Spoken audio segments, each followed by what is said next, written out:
હીરા ઉદ્યોગમાં મંદી છે કે નહીં? રત્ન કલાકારો એમનો પરિવાર કહેશે કે એમાં કોઈ શંકા જ નથી કે મંદી છે, પણ હકીકત એવી છે કે અત્યાર સુધી આ સવાલનો કોઈ સીધો અને સ્પષ્ટ જવાબ મળ્યો નથી. ઉદ્યોગકારોમાં પણ આ અંગે બેમત જોવા મળી રહ્યા છે. પણ સાંસદ પરસોત્તમ રૂપાલાએ લોકસભામાં આ વાતને સ્પષ્ટ કરી દીધી છે. હીરા ઉદ્યોગમાં મંદી હોવાનો અને તેના કારણે બેરોજગારીથી રત્ન કલાકારોની હાલત કફોડી થઈ હોવાનો તેમણે સ્વીકાર કર્યો છે. એટલું જ નહીં, એમણે કેન્દ્ર અને રાજ્ય સરકાર બંનેને રત્ન કલાકારોની વાહરે આવવા અપીલ કરી છે. થોડા સમય પહેલા જ ડાયમંડ જગતના ઉદ્યોગપતિ અને રાજ્યસભાના સાંસદ ગોવિંદ ધોળકિયાનું એક નિવેદન ચર્ચામાં હતું. હીરા ઉદ્યોગમાં મંદી પાછળ તેમણે લેબગ્રોન ડાયમંડમાં તેજીને કારણરૂપ ગણાવી હતી. જોકે લેબગ્રોન ડાયમંડના ઉદ્યોગકારોએ મંદીની ધોળકિયાની વાતને નકારી કાઢી હતી. પણ હવે આ વાત વધુ સ્પષ્ટ બની છે, કેમ કે હીરા ઉદ્યોગમાં મંદીની સ્પષ્ટતા સંસદમાં કરાઈ છે અને આમ કરનારું બીજું કોઈ નહીં પણ રાજકોટના સાંસદ પરસોત્તમ રૂપાલા છે. લોકસભામાં તેમણે હીરા ઉદ્યોગમાં મંદી અને રત્ન કલાકારોની બેરોજગારીનો મુદ્દો ઉઠાવ્યો. સાથે જ રત્ન કલાકારોના બાળકોને અને પરિવારને મદદ માટે સરકાર સમક્ષ માંગ કરી છે. अभी वर्तमान में डायमंड सिटी में डायमंड में जो मंदी चल रही है, उस मंदी के वजह से उनमें काम करने वाले मजदूरी करने वाले कारीगरों का बड़ा खस्ता हाल हो रहा है.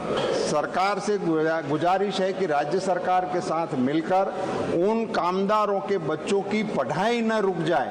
मंदी की वजह से उनके बच्चों को फीस भरने की दिक्कत आ रही है. उनका शारीरिक शैक्षणिक वर्ष ना बिगड़े, उसकी कोई व्यवस्था की जाए और उसको आरोग्य के लिए सुविधा मुहैया कराने का काम हो, ऐसा मेरा आपके माध्यम से सरकार को अनुरोध है. હીરા ઉદ્યોગમાં મંદી છે કે નહીં તે અંગે અત્યાર સુધી એકથી વધુ મત પ્રવર્તતા હતા. ડાયમંડ સિટી સુરતમાં મંદીને કારણે ઘણા રત્ન કલાકારો બેરોજગાર થઈ ગયા. ઘણાએ સૌરાષ્ટ્રમાં પોતાના વતન પરત ફરવાની ફરજ પડી. ઘણા રત્ન કલાકારોએ પોતાના બાળકોને ખાનગી શાળામાંથી ઉઠાવી સરકારી સ્કૂલમાં મૂકવાની ફરજ પડી. પરિવારોની હાલત કફોડી બની ગઈ. એવામાં સંસદમાં રૂપાલાના નિવેદનથી રત્ન કલાકારોને હાશકારો થયો છે કે કોઈએ તો તેમની વ્યથાને વાચા આપી. નિવેદન દૂર આયે દેર આયે દુરસ્ત આયે એવી વાત છે કે ભાઈ જ્યારે મોડું આવ્યું પણ સારું આવ્યું. તો આ બાબતે ભૂપેન્દ્રભાઈની સરકારે જે દાદાની સરકાર આપણે કહીએ છીએ, તો એને છોકરાઓનું ધ્યાન રાખવું જોઈએ એવું મારું માનવું છે. તો અસંખ્ય એવી ફરિયાદો મારી પાસે આવે કે ભાઈ ફી નથી ભરી એટલે બાળકોને પરીક્ષામાં બેસાડવા નહીં દઈએ. તો આ ફરિયાદોના કારણે ઘણા પરિવારો જેને સ્વાભિમાન વાલું હોય, ઘણા પરિવારો પોતાના બાળકોને ઉઠાડી અને દેહમાં આ ગામડે વૈયા જાય છે અથવા તો સરકારી સ્કૂલમાં મોકલી દે છે. પ્રાઇવેટ સ્કૂલોને પણ સમજવું જોઈએ. હાલની પરિસ્થિતિ જે ખરાબ છે ડાયમંડની, બહુ અત્યંત ખરાબ છે. કારણ કે લોકોને આપઘાત કરવો પડે છે, જેને લઈને ડાયમંડ યુર્કર પણ સેવા બહુ સારી રીતે કરી રહી છે. પણ એ સેવા ક્યાં સુધી ચાલે? જ્યાં સુધી કોઈ સરકાર સારી યોજનાનો, કોઈ કારીગરને લગતી સારી યોજનાનો કંઈક સરકાર લાભ આપે તો કારીગરને પણ રાહત થાય અને બધા માટે સારી સચવાઈ રહે. રોજગારીના અભાવથી કંટાળીને કેટલાક રત્ન કલાકારોએ તો આપઘાત જેવું અંતિમ પગલું પણ ભર્યું છે. ઘણા પરિવારોએ પોતાના મોભીને ગુમાવ્યા છે. આ પરિવારો હાલ કેવી રીતે ગુજરાન ચલાવે છે તેનો એક દાખલો અમે આપને બતાવીએ. સુરતના વૈશાલી પટેલના પતિ રત્ન કલાકાર હતા. જોકે તેમણે આપઘાત કરી લેતા તેઓ જેમ તેમ કરીને પોતાનું અને પોતાના 2 બાળકોનું ગુજરાન ચલાવે છે. હીરા ઉદ્યોગની મંદીથી જિંદગીએ એવો ટર્ન લીધો કે હવે સ્થિતિ ક્યારેય પૂર્વવત થઈ શકે તેમ નથી. મેં 2.5 વર્ષથી મુશ્કેલીનો સામનો કરી રહી છું. મારા હસબન્ડ હતા તો સારું હતું, હવે નથી તો તકલીફ બહુ છે અમને. છોકરાઓને ક્યાંથી ભણાવું, ક્યાંથી શું કરવાનું અમારે. એમને સુસાઇડ કરીને. કેટલી મુશ્કેલીઓનો સામનો કરવો? બહુ ઘણી મુશ્કેલીનો સામનો કરવો પડે છે. તમે શું કરો છો? મેં હમણાં 2500માં ખાલી જોબ કરું છું 1 કલાક માટે. છોકરાઓના કારણે જોબ પર પણ નથી જવાતું મારે, કે કોણ કરશે છોકરાઓને. વિશ્વાસ તો રાખું છું કે કંઈ થશે સારું, એમ કે કરે તો સારું, એમ બધા માટે સારું છે. આ સ્થિતિ પોતાનામાં હીરા ઉદ્યોગ અને રત્ન કલાકારોની વાસ્તવિક સ્થિતિનું વર્ણન કરે છે. આવા તો અનેક પરિવારો છે જેમની ચમક હીરા ઉદ્યોગની મંદીએ છીનવી લીધી છે. તો આ હીરા ઉદ્યોગના અગ્રણી દિનેશ નાવડિયાએ રૂપાલાની વાતને આવકારી છે.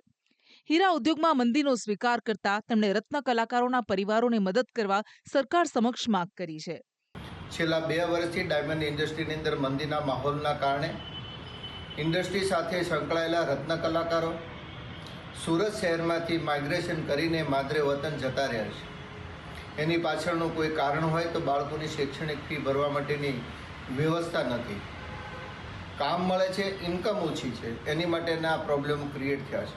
કેન્દ્ર સરકારને રાજ્ય સરકાર સમન્વય કરીને આવા રત્ન કલાકારોને તાત્કાલિક શૈક્ષણિક ફી પૂરી પાડે એ જે માંગણી કરી છે તે બદલ બંને સાંસદોનો ઇન્ડસ્ટ્રી વતી ખૂબ ખૂબ આભાર વ્યક્ત કરીએ છીએ. જોકે લેબગ્રોન ડાયમંડ ઉદ્યોગ સાથે સંકળાયેલા અગ્રણીઓનું માનીએ તો ડાયમંડ ઉદ્યોગમાં મંદી છે જ નહીં. તેમનું કહેવું છે કે લેબગ્રોન ડાયમંડ ઉદ્યોગ નેચરલ હીરાના કારીગરોને રોજગારી આપી રહ્યો છે. છેલ્લા 5-10 વર્ષમાં કોઈ રત્ન કલાકાર નવો બન્યો જ નથી, એટલે રોજીરોટી તો છીનવાણી જ નથી. જે નેશનલના ફેક્ટરીઓ હતી એ લેબગોનમાં ટ્રાન્સફર થઈ ગઈ છે અને ઇવન 85% માણસો લેબગોન ખસતા થઈ ગયા છે. જ્યારે નેશનલ ડાયમંડ છેલ્લા 4 વર્ષમાં દુનિયાની બાંધણ જે બધા દેશોના ઝઘડા છે એના હિસાબે નેશનલ ડાયમંડની ખરીદ શક્તિ ઓછી થઈ ગઈ છે. એની સામે આની ખરીદ શક્તિ. લેબગ્રોન ડાયમંડ ઉદ્યોગના અગ્રણીના દાવાને બાજુ પર રાખીને હીરા ઉદ્યોગની મંદીની વાત કરીએ તો હવે આ વાત જગજાહેર બની છે. એવામાં રત્ન કલાકારોને સરકારની મદદની આશા બંધાઈ છે. ત્યારે જોવું એ રહેશે કે આ આશા ક્યારે વાસ્તવિકતામાં પરિણમે છે. બ્યુરો રિપોર્ટ, સંદેશ ન્યૂઝ.